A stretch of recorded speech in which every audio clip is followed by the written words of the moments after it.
I'm at the Box Park over in Croydon. Just watch your game. Live. Arsenal won, Man City won. Tell me about it. Look, first of all, the lineup was criminal.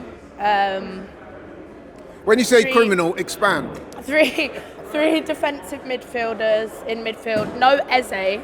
Obviously, Odegaard's out. Eze's best position is a number 10. So I cannot understand why he's not been used as a replacement for Odegaard. If not, then put him on the left wing. Why is Trossard starting over him on the left wing? It makes no sense to me. We lacked creativity. There was absolutely none in that first half. We started the first sort of 5-10 minutes before we conceded. We looked alive, but still a bit messy, not great. Passing accuracy was off. Short balls. I just think it was. I just don't get it. And I've never been Arteta out, but today, bar him actually making substitutions at half time, he got it all wrong, and he should have started with that lineup in the first place. So we're lucky. Honestly, it's not that we're lucky. That was real smart from Martinelli at the end. That finish, intelligent.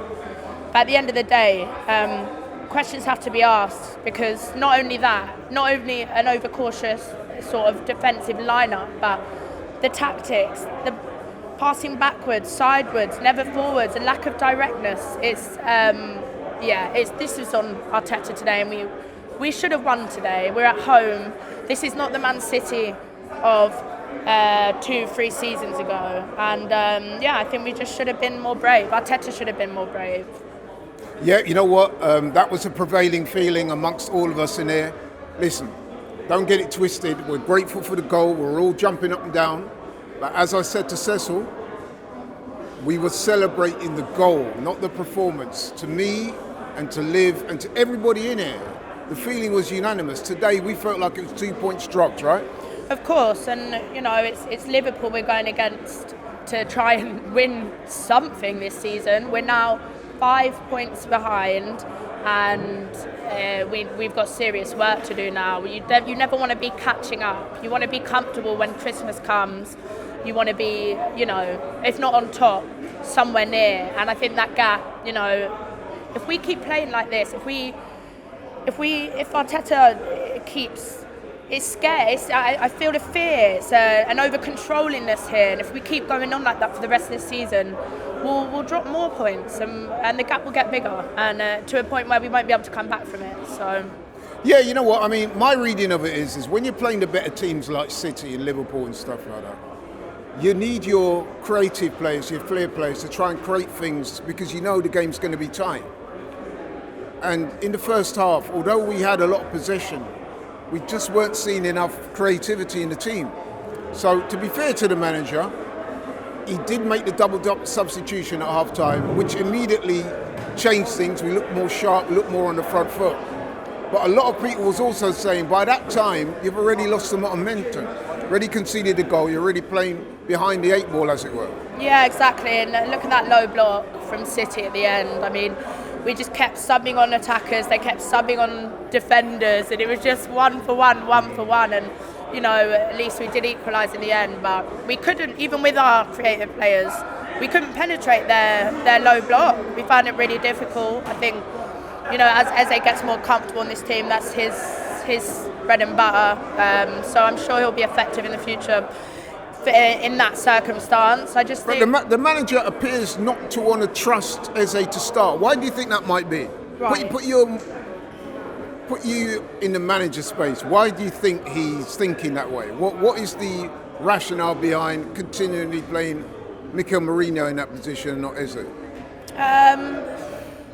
I think it's an overcautiousness. It's wanting to have that control in the midfield, which we didn't with those three. We didn't, and we lost that midfield battle today. Even with that, I think his thinking, but this is the same thinking that I think he's had since we come second, not last season, the season before. Towards the back end of 23, 24, 20, whatever, you know what I mean, season before last.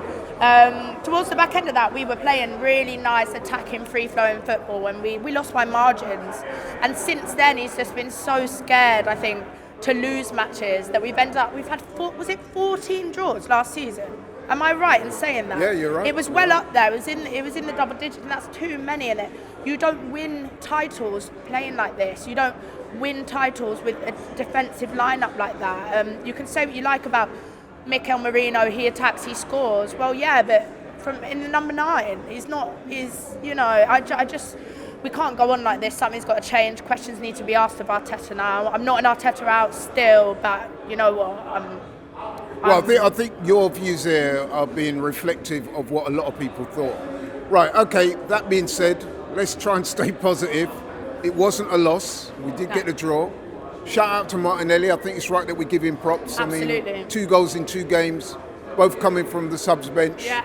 So, he's been under a lot of stick, a lot of fire. Yeah. It's only right that we give him his props, yeah? Super sub, and you know what though? The thing is, he's got even more competition this season, where it's sort of just between him and Trossard, I guess, on that left wing position last season. And competition is just healthy. It brings things out of people.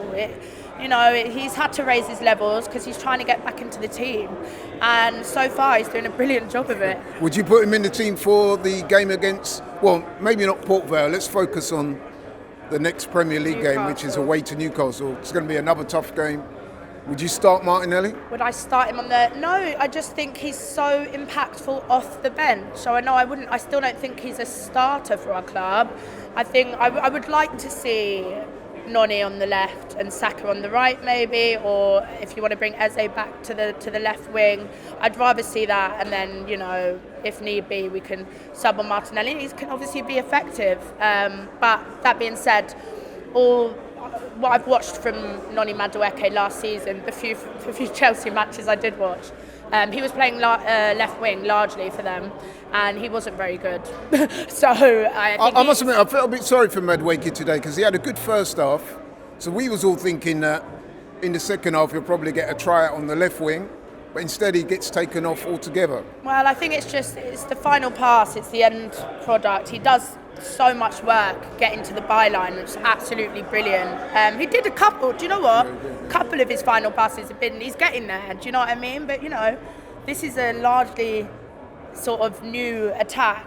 And I think it's Saka, and he doesn't put a foot wrong. You don't do what you've done for this team so consistently for so many years and lose your spot to Madueke. How do you think Saka did today?